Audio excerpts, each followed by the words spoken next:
Praise the Lord. Hallelujah, hallelujah, hallelujah. യേശുവിൽ പ്രിയ സഹോദരി സഹോദരന്മാരെ, അല്പനേരം ചിന്തിക്കാൻ എടുത്തിരിക്കുന്ന വചനം മത്തായിയുടെ സുവിശേഷം 26-ാം അധ്യായം അതിന്റെ 41-ാം തിരുവചനമാണ്.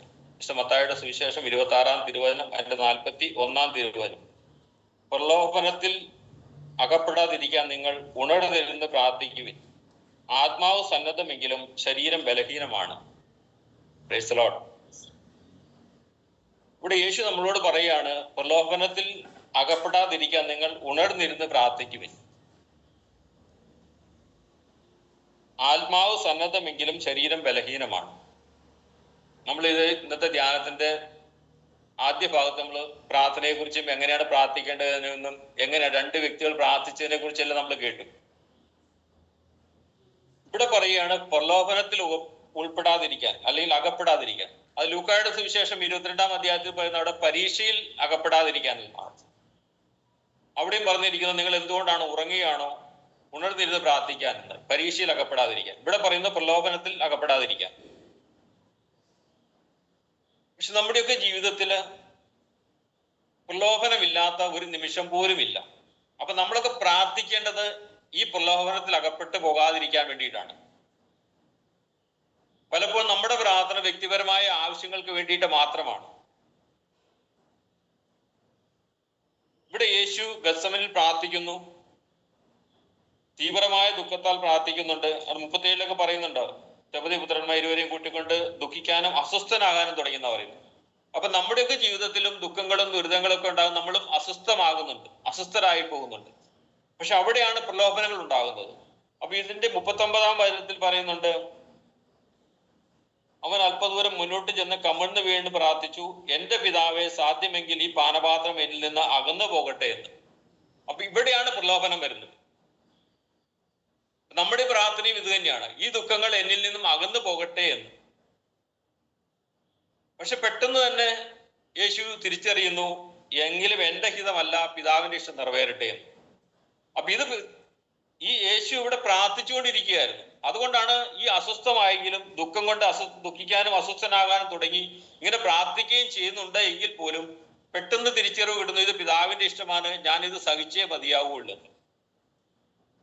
അപ്പൊ നമ്മുടെയൊക്കെ ജീവിതത്തിലും ഇതുപോലെയുള്ള ദുഃഖങ്ങളും അസ്വസ്ഥതകളും ഉണ്ടാകുമ്പോൾ പ്രാർത്ഥിക്കുന്നില്ല എങ്കിൽ, ദൈവവുമായിട്ടൊരു സമ്പർക്കമില്ല എങ്കിൽ നമ്മൾ ഈ പ്രലോഭനത്തിൽ അകപ്പെട്ടു പോകും.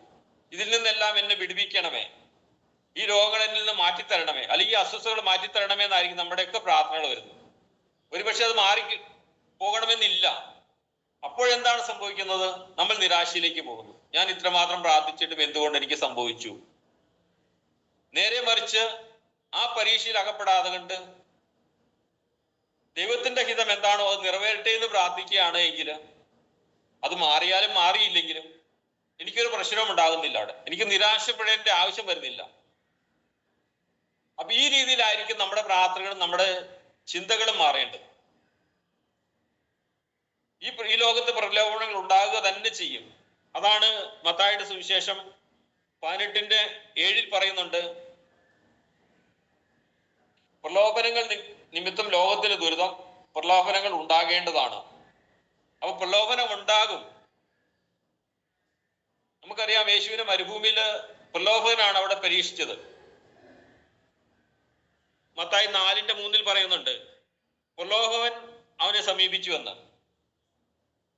എന്നിട്ട് പറയുകയാണ്, നീ ദൈവപുത്രനാണെങ്കിൽ ഈ കല്ലുകൾ അപ്പമാകാൻ പറയുക എന്ന്.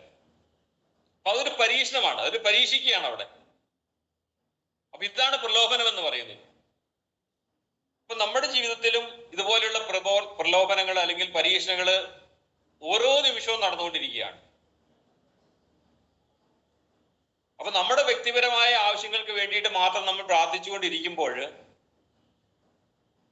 നമ്മുടെ തകർച്ചയിലേക്ക് പോകാനും അല്ലെങ്കിൽ നമ്മൾ ദുഃഖത്തിലാണ്ട് പോകാനും കാരണം ഇതാണ്. നേരെ മറിച്ച് ദൈവഹിതം എന്താണോ അത് നിറവേറട്ടെ എന്നുള്ള പ്രാർത്ഥനയില് ദൈവത്തോട് പ്രാർത്ഥിക്കുമ്പോൾ യേശുവിന്റെ പ്രാർത്ഥന നമുക്ക് ഉടനീളം കാണാൻ പറ്റുന്നുണ്ട്. പ്രലോഭനത്തിൽ അകപ്പെടാതിരിക്കാൻ വേണ്ടിയിട്ട് പ്രാർത്ഥിക്കുക, പ്രലോഭനത്തിൽ അകപ്പെടാതിരിക്കാൻ വേണ്ടിയിട്ട്. സ്വർഗസ്നായ പിതാവ് എന്നോടടുത്തും പറയുന്നുണ്ട്, പ്രലോഭനത്തിൽ അകപ്പെടാതിരിക്കാൻ. ദുഷ്ടനിൽ നിന്ന് എന്നെ കാത്തുകൊള്ളണമേന്ന്. ഈ ദുഷ്ടനാണ് നമുക്ക് പ്രലോഭനങ്ങൾ നൽകുന്നത്. അപ്പൊ ഈ ഒരു തിരിച്ചറിവ് നമുക്കുണ്ടാകണം. അപ്പോൾ തീർച്ചയായിട്ടും നമുക്ക് ഈ അവസ്ഥയിൽ നിന്ന് ഒരു വിടുതൽ ലഭിക്കാൻ നമുക്ക് സാധിക്കും. ഇവിടെ പറയുന്നു, ആത്മാവ് സന്നദ്ധമാണെങ്കിലും ശരീരം ബലഹീനമാണ്. ഈ വേദനകളും ദുഃഖങ്ങളും അല്ലെങ്കിൽ ഈ പ്രലോഭനങ്ങളും ഉണ്ടാകുമ്പോൾ നമ്മുടെ ഉള്ളിന്റെ ഉള്ളിൽ നമുക്കറിയാം, അപ്പൊ ആത്മാവ് നമ്മളോട് അല്ലെങ്കിൽ മന്ത്രിച്ചുകൊണ്ടിരിപ്പുണ്ട്, ദൈവഹിതം അനുസരിച്ച് അല്ലെങ്കിൽ ദൈവഹിതം എന്താണോ നടപ്പാകട്ടെ, അല്ലെങ്കിൽ നടപ്പാകാൻ വേണ്ടിയിട്ട് പ്രാർത്ഥിക്കാൻ വേണ്ടിയിട്ട്. പക്ഷേ നമ്മുടെ ശരീരം ബലഹീനമായതുകൊണ്ട് വീണ്ടും നമ്മൾ ഇതെന്നിൽ നിന്ന് മാറ്റി തരണമേ, ഇതൊന്ന് മാറ്റി തരണമേ എന്ന്, അല്ലെങ്കിൽ എൻ്റെ വ്യക്തിപരമായ ആവശ്യങ്ങൾ എന്തെങ്കിലും ഉണ്ടെങ്കിൽ അതെനിക്ക് നടത്തി തരണമേ എന്നാണെങ്കിൽ നമ്മുടെ പ്രാർത്ഥന പോകുന്നത്. അപ്പോഴും നമ്മുടെ ഉള്ളിൽ നിന്ന് ആത്മാവ് നമ്മളോട് മന്ത്രിക്കുന്നുണ്ടായിരിക്കും. പലപ്പോഴും നമ്മുടെയൊക്കെ ജീവിതത്തിൽ ഇത് അനുഭവപ്പെട്ടവരുമാണ്, നമ്മൾ ഓരോരുത്തരും അനുഭവിച്ചവരുമാണ്. അതാണ് ഇവിടെ പറയുന്നത്, ആത്മാവ് സന്നദ്ധമെങ്കിലും ശരീരം ബലഹീനമാണ്. അപ്പൊ ഈ ശരീരം ബലഹീനമായ ആ ശരീരത്തെ ഉണർവോടെ ഇരിക്കാൻ വേണ്ടിയിട്ട് ഉണർന്നിരുന്ന് പ്രാർത്ഥിക്കേണ്ടിയിരിക്കും. ഉണർവോടുകൂടി. ഉണർവില്ലാതെ പ്രാർത്ഥിക്കുമ്പോഴാണ് ബലഹീനപ്പെട്ട് അതിന് അടിമപ്പെട്ടു പോകുന്നത്. അതുപോലെ നമുക്കറിയാം, സുഭാഷിതം 1:10 പറയുന്നുണ്ട്, മകനെ പാപികളുടെ പ്രലോഭനത്തിൽ വഴങ്ങരുതെന്ന്. അപ്പൊ പാപത്തിന്റെ മേഖലകളിലും ഈ പ്രലോഭനങ്ങൾ ഉണ്ടാകുന്നുണ്ട്. ഈ പ്രലോഭനങ്ങൾ എല്ലാ വഴിയിലും ഉണ്ട്. എസെക്കിയേൽ 20:7 നമുക്കൊന്ന് വായിച്ചു നോക്കാം. എസെക്കിയേൽ 20:7 ഇവിടെ പറയുന്നു, കണ്ണുകളെ പ്രശോഭിപ്പിക്കുന്ന മ്ലേച്ഛ വസ്തുക്കൾ നിങ്ങൾ ഓരോരുത്തരും ദൂരെ അകറ്റി കളയണം എന്ന്. അപ്പൊ ഇതാണ് പ്രലോഭനം നൽകുന്നത്, കണ്ണുകൾക്ക് പ്രലോഭനം.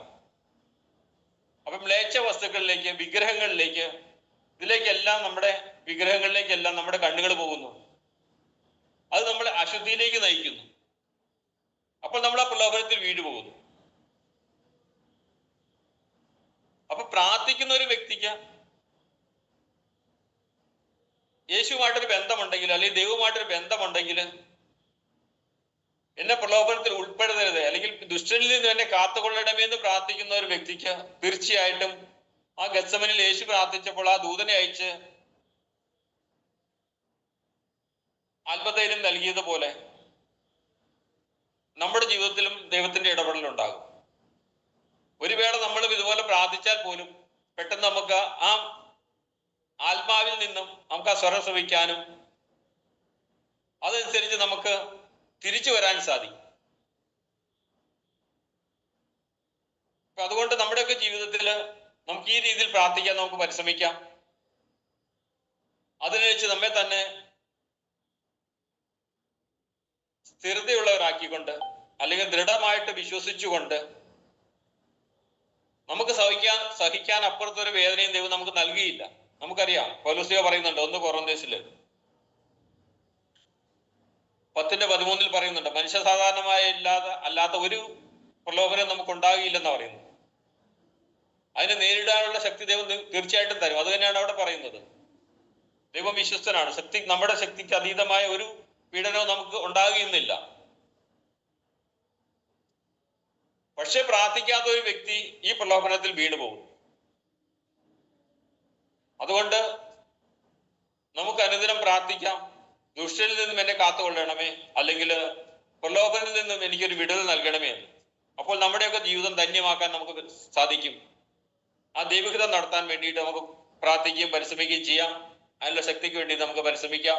ദൈവം നമ്മളെ ഓരോരുത്തരും സമർത്ഥമായ നീടെന്ന് പ്രാർത്ഥിച്ചുകൊണ്ട് പിതാവിന്റെയും പുത്രന്റെയും പരിശുദ്ധാത്മാവിന്റെയും നാമത്തിൽ ആമേൻ. ശിമിശിഹായ്ക്ക് സ്തുതിയായിരിക്കട്ടെ.